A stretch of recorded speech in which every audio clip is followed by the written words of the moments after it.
Alright lads, so today it's finally time for us to update our monthly tier list video, in this case for the month of June. And I will admit, we are getting this out a tad bit later than usual. But within the month of May in particular, we did receive, unfortunately, only 4 characters. It's very rare for us to only receive 4 characters, so it's a bit of a slow month in terms of new character releases. But I will say I definitely enjoyed all 4 new characters. Really cool characters overall. A new Grimmjow, a new Ichigo, and then finally some remake versions, anime versions of Masaki and also Ishin. In terms of resurrections that we did get this month, we did get 6 new resurrectable characters, another set of 1000 other resurrections, easily some of the best resurrections in the entire game, and finally the long-awaited Koga banner resurrection, which unfortunately didn't really live up to expectation.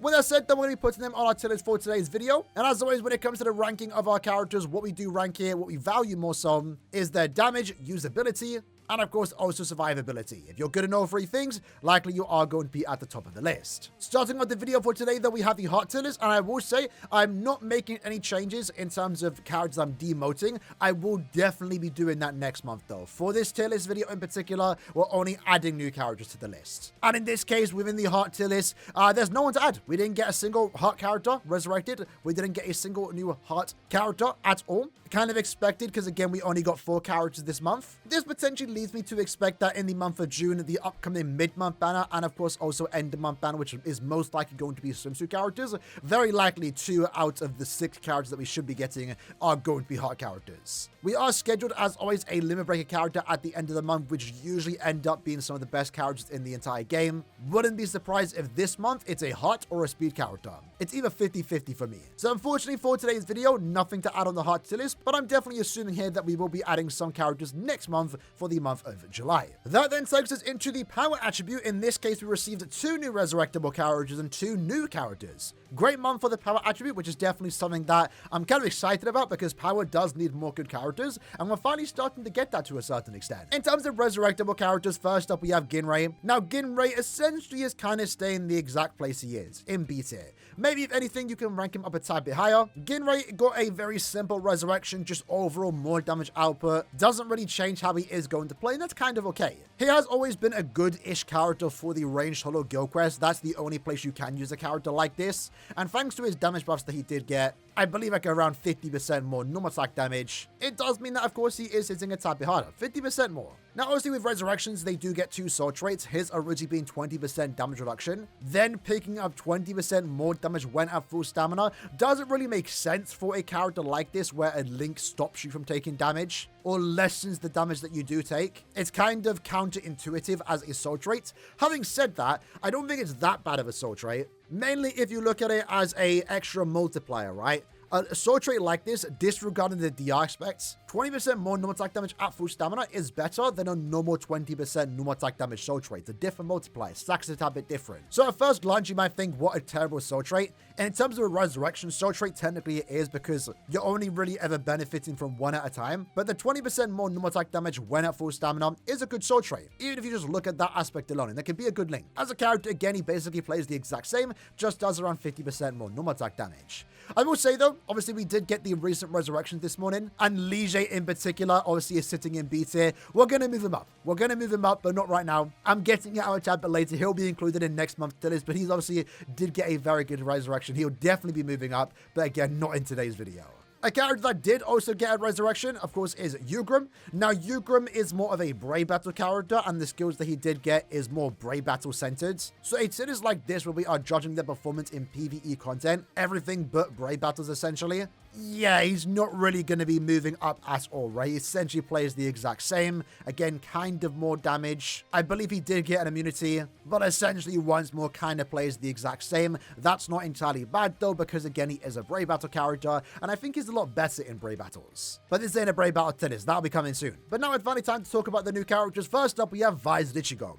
Now, a very unfortunate character and a very weird character to rank. So, strictly speaking, this character just wants to be a droplet farmer. He is there to farm droplets. And therefore, because droplets are kind of easily farmed, everything else about the character just doesn't matter. Because when you're using him in the place you're supposed to use him, you're strictly looking at his droplet potential. And in this case, by using him, you're increasing the droplet drop rate by 50%, and you're also guaranteeing yourself 10 technique droplets. And that in of itself can be good for droplet farming, although as already stated multiple times, times when I, reacted to the character, when I reviewed him. Farming Droplet and strictly Droplet is very awkward. And that means as a character, you might want him less, but in terms of how he does play, I actually really do like his gameplay. Visually, I think he looks really cool. A lot of attacks are actually from the anime itself. He is a character that wants to do damage to enemies not afflicted by an ailment, and his strong attack kit does complement that, but his damage output being Frenzy +1, a good Berserker value, then 100% more damage is good enough, right? That damage in of itself is very similar to someone like Tensei Zangetsu, who I do consider, one of the best farmers in the entire game. The problem with this character, though, is his killer. For starters, that being Stammerton, not really the best killer to have. I think any other killer besides maybe Squad Zero would have been a lot more ideal here, because a killer like this is more so either a Brave Battle killer or something you're going to see in Guild Quest, but you're not going to use this character in Guild Quest. You're going to be using him to farm droplets, in Epic Raids, in Droplet Zone, and you're not coming against Stammerators in that quest. So I dislike his killer, and then at the same time, a character like this, the way he was designed, suits more so Inheritance Trials content, especially if he was given Pierce Iron Skin. If he was, I think he would have been a great character, especially in the power attribute right now, where they do lack a really good character for Inheritance Trials, and that's why a lot of excitement is with Lige's Resurrection, because he unironically is probably the best character to use Inheritance Trials, and I think Ichigo should have been that. So I'm really not sure where to rank him, because he's a very weird one. Maybe bottom of S tier. His damage output's good. His strong attack kit's good, but his killer's mediocre, and he's a character that you might find yourself having a hard time using him in that sense. Disregarding how good he is as a character, because he ultimately is a dropper farmer, are you ever going to use him? Maybe not.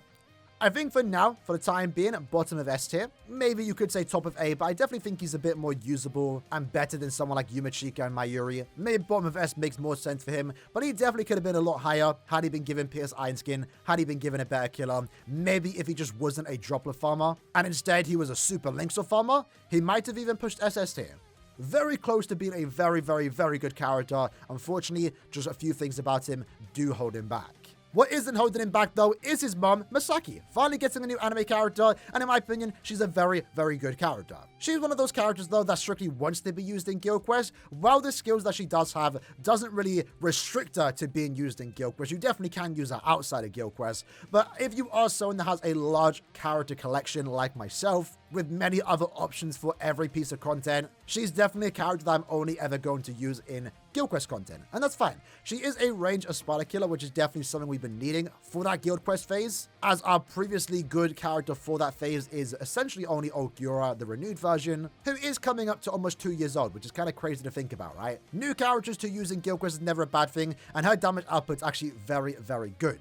Frenzy +2 with a 120% spiritual pressure boost upon inflicting a status ailment. She can apply paralysis, and she has an increased chance to inflict paralysis against any Aranka. And that's really good again for Guild Quest content, where you are going up against multiple different enemies in different attributes, but they're all going to be Arankas. So in Guild Quest content, she's going to be doing a lot of damage. She's going to be having that very good chance to inflict paralysis, where you're going to trap the enemies in place, and in that case, you're also then doing 80% more damage to those paralyzed enemies. I think she's a must-have for the range Espada Guild Quests. And then alongside that too, she does have the barrage attack, which hits a lot of times and can even do more damage, especially when you do inflict paralysis. I would say she has a bit more usability outside of Guild Quest. I was really looking forward to see how she does perform in the Aranka Inheritance Trials, but unfortunately Aranka Inheritance Trials is immune to paralysis, the only status ailment that she can inflict. So again, strictly a Guild Quest character, but not a bad one by any means.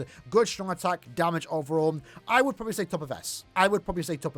Her damage output super high, that she can brute force her way through content. Her strong attack here isn't the most streamlined in the sense that you are going to have to position yourself, you are going to have to know the layout of the enemies to get the most out of a strong attack here, especially with a barrage SA2. But she's generally a fun, enjoyable character, really high damage output, and again specializes in Guild Quests, where right now she is the best character for that phase. And with the upcoming Nightmare Espada Guild Quest, I think she's almost going to be a must-have. And with that in mind, that's basically our list for the power attribute. Again, I'm not ranking up or down any characters just yet, just adding new characters. We'll reflect some characters next month. But overall, solid month for the power attribute, receiving 2 resurrection characters. Granted, not really the greatest characters for PvE content, but while I do have a lot of gripes with the way Ichigo did end up being, I still think he's a good character for the power attribute. attribute, more options is never a bad thing. And then Misaki, solid character, not trying to be the best character in her attribute, just overall being a solid power character, specializing in Guild Quest content. I kind of want to see more of that. Moving on to the mine tier list. In this case, we got one new resurrectable character and one new character.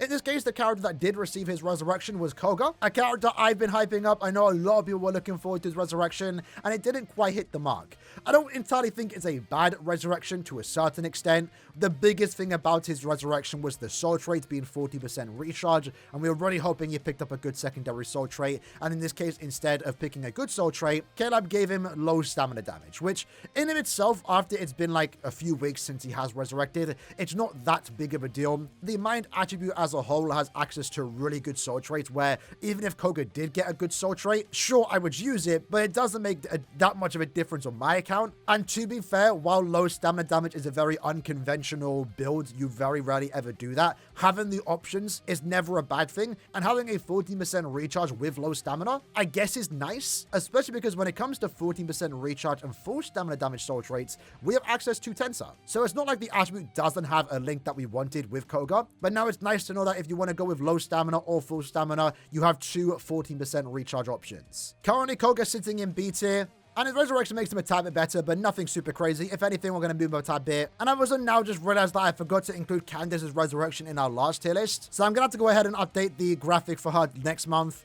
But I guess we can move it up right now. Candace's resurrection in particular was actually really good. 10% more berserker, more damage to paralyzed enemies, and she also did get a 50% SP boost. It's a very solid resurrection, especially for a character that doesn't need guard break, as she does have a ranker killer, and she is a mini character. Really good upgrade, actually. I would say probably kind of right next to Toshiro, right? She's a very similar character to Toshiro. They're basically very interchangeable. I would probably just say Toshiro's a tad bit better. But yeah, in general, Candace got a really good resurrection. Can't believe I missed that last month somehow. But now let's talk about the new character, Ishin. Now, Ishin, we're going to instantly put into SS tier. Ishin's amazing. Ishin's amazing. You could probably argue for him to be better than Yuha. He can definitely do things Yuha can't. But likewise, vice versa, Yuha can do things Ishin can't do. But man, what an absolute beast of a character is this 1000-year Blood War Ishin. So firstly, let's look at his damage output, right? Damage output, he has a 50% Berserker, he has Frenzy +2. Upon inflicting a stat augment, which he has an increased chance of doing against any heart enemy, and keep in mind he can apply Lacerate and also Burn, except his Soul Bomb can apply Lacerate and Weakening, which is actually really, really good in his case. Alongside that though, when you do inflict a stat augment, you get a 120% SP boost. And if that wasn't enough, he's the first mind character in the game to have the Rampage skill, where every time you get one kill, you get 2% more damage, and that caps out at 100%. It's a broken skill. Rampage is rare for a reason. This is the first character of this year in 2024 to be given the Rampage skill. The last time we saw Rampage was at the end of September. It's a very rare skill, and it's an amazing one. It's an amazing one. Ishin is an amazing character. Damage output is unrivaled, especially considering the fact that he is a Mines character that can use buffs from Lisa and also Academy Shuhei to make it even better.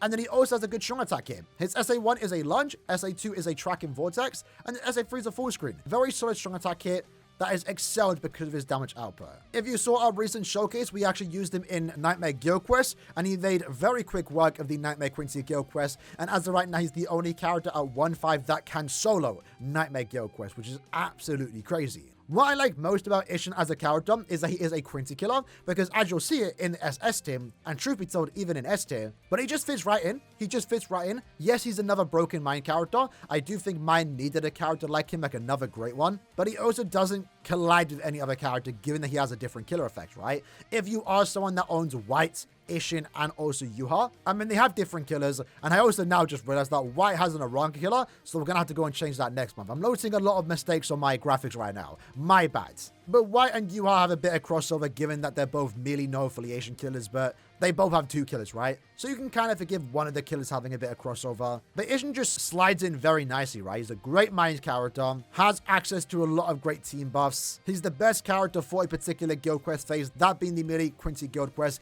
and given his increased chance to any heart enemy to inflict a star augment, you can generally use him in any content where you are up against heart characters. He's an absolutely amazing character, and if there's one character to get this month, it's definitely definitely him. Again, as I've already said, in some ways you could even argue he's better than Yuha, but I'm giving Yuha the slight edge given that he does have the second sword bomb, which is very useful in Limit Breaker. He has the recharge in between stages, and he also does have 2 killers. If Ishin had any of those 3 things, maybe you can make a case for Ishin to be 100% better than Yuha, but Yuha is a character I think I still consider the best character in the game, so the fact that Ishin came so close is actually really impressive, especially considering that, I mean, Ishin's obviously a 1000 Jibudra character, but in a way he's just also he's just a normal end of month character.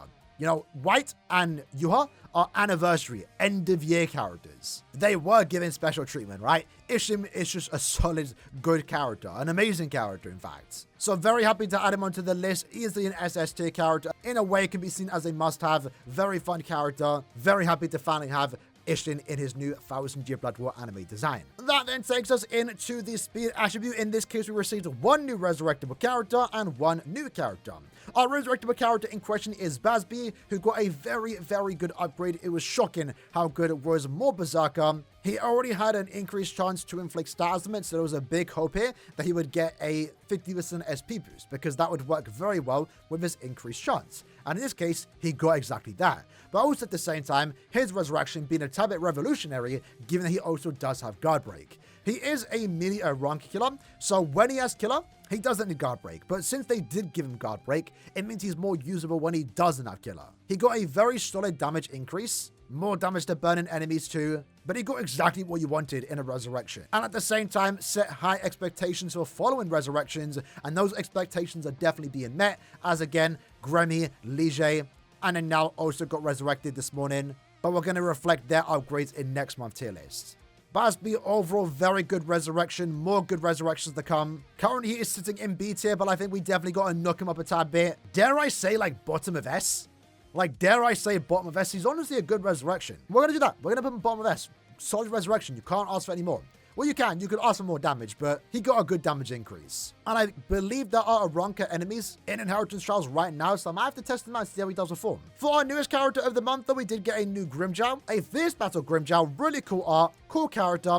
Overall, though, simple character. He is a no attack damage character for the Melee Quincy Guild Quest. Because of that, instantly, I would say S tier. Probably around here. I'd say he's a bit more valuable than some of these characters. Maybe there, maybe around here. Nothing super crazy. He's just a character that does good no-attack damage, especially in Guild Quests. But he's a bit more valuable to a certain extent because he is a melee Quincy killer. Now, if you are someone that didn't pull Ishin, you might have noticed that the melee Quincy Guild Quest is a tad bit difficult, especially the Nightmare difficulty. And if you don't have Ishin, well, Grimmjow's a great substitute for being able to do consistent damage. As of right now, he's the only melee Quincy killer that is a normal attack damage character. So his consistent damage output is almost unrivaled, besides basically Ishin being an absolute DPS monster. And if you were someone that pulled this Grimmjow but didn't pull Ishin, you'd probably still beat the quest, because whether you use Yamamoto, you use Ichibei, or any good other melee Quincy killer SP lead that isn't as good as Ishin, you probably still beat it, because them in combination with Grimmjow's really good damage output is probably enough for you to get through that quest. The great thing about Grimmjow is that he is a premium character, a meta Guild Quest character in my opinion, and also pairs very well with other melee Quincy killers that we have been getting, again like Ishin, and like the most recent Future Society Noitora. For some reason, it's a weird trend that a lot of the melee Quincy killers all inflict lacerate, and Grimmjow, a character that wants to do more damage to lacerated enemies, it just works very well, right? Whether you're using, again, Aaroniero as the lead, which I don't think you would want to, but whether you're using Ishin, whether you're using Lisa, or using someone like Future Noitora, they can all inflict lacerate, and that therefore means Grimmjow can do more damage. Again, very simple character. No attack damage character for Guild Quest, but he is the only character that we can use in that Guild Quest as a good no attack damage character, so he definitely does hold some value. Good character overall. Nice to be in the premium pool. Definitely hoping to pick him up sometime in the future. But once more, that's basically the speed tier list. No changes to make right now. Let's move on to our final one. And in this case, it's the Technique tier list, which in this month we didn't get no new Technique character. Chances are we are going to get some Technique character this month, maybe a farming character. But for those that are wondering, I'm definitely expecting the anniversary character this year, at least any character released in the anniversary. July 23rd part 1, July 31st part 2, one of them is going to be Technique. My guess is that one of the anniversary characters in part 1 is going to be a Technique character, because right now they do need it. You know, if we have a look at SS tier right now, they have actually some good characters, really good characters overall, but we definitely need someone to the likes of Ishin, Unohana, Yuha in the Technique attribute. They're not bad. They're in a decent position, but they definitely do need a broken character, someone to carry them, right? Because right now, the characters that are carrying is someone like, Toshiro, Ichibei, and also Ichigo. Amazing characters, Aizen included, but they all have their own problems. Very, very niche problems, to be fair, but problems nonetheless. At least when compared to some of the newer characters coming out in like 2024. Absolute monster characters. We definitely need something like that in the technique attribute, and that's what I'm looking forward to for the 9th anniversary. For the 2 characters that did get resurrected this month, though, nothing super crazy. First and foremost, we have Uryu. Really good soul traits. Recharge and more strong attack damage at full stamina is something that I've been wanting. Meta link in the technique attribute, in my opinion. As for the character itself, I mean, he does a bit more damage, but as a character, they mainly went down the route of making him more of a tanky character, and that's realistically always been the thing that he's excelled in. But nowadays, it's not that crazy, right? Currently, he's sitting in C tier. We'll move him up to like top of C. He basically plays the same. I didn't even bother showcasing him this time around because he just got better survivability. And in this meta right now, considering how low his damage output is and the strong attacks that he does have, he basically stayed the exact same. But the main thing about his resurrection was the soul trait, and he became a really good one. Likewise with Byakuya, I also put in C tier. Essentially, he stayed the exact same, similar to Koga and also Ginrei. He got a 50% damage increase, but his strong attack hit's still bad. Can't really use him, and his soul trait is interesting, to say the least. It's recharge and more damage on his soul bomb. It's the first soul trait that we have seen for a resurrectable character like this, and I want to see it more. I want to see it more. While I obviously do love resurrection links like Uryu, recharge and damage output is always great to see.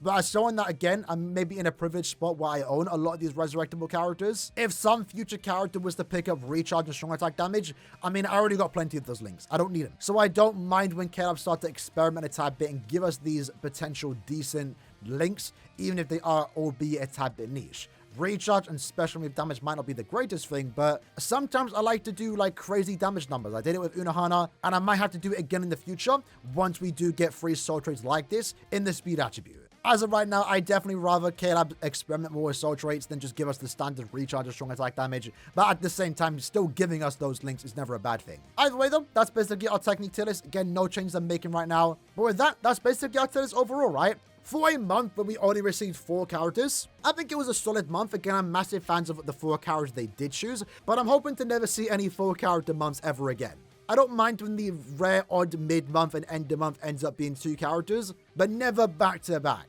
With that in mind, I'm kind of hoping in the month of June we are going to get 6 new characters. I'm expecting end of month to be 3 swimsuit characters, and hopefully this upcoming mid-month is also 3 characters. Either way though, again, I'm still really happy with the character choicing. Grimmjow and Ichigo are really cool characters. While again, Ichigo in particular could have been a lot better, I'm still happy they finally made him a new character. And then Masaki Ishin, big fan of everything with the rain. Big fan of these new anime 1000 Jubilee characters. I'm glad they did go back to Core 1 to get them out of the way, and they did them justice. Ishin is super hype, super cool. And Masaki, the old Masaki's still good, still perfectly usable. So it's nice now to have an alternative Masaki that you also can use. And she's now an SP character, so she feels a tad bit different and fresh to those that are currently still using Masaki right now in 2024, the old one. Either way, I might have rambled on long enough. With that said though, hope you guys enjoyed the video. See you guys next time. Take care and peace.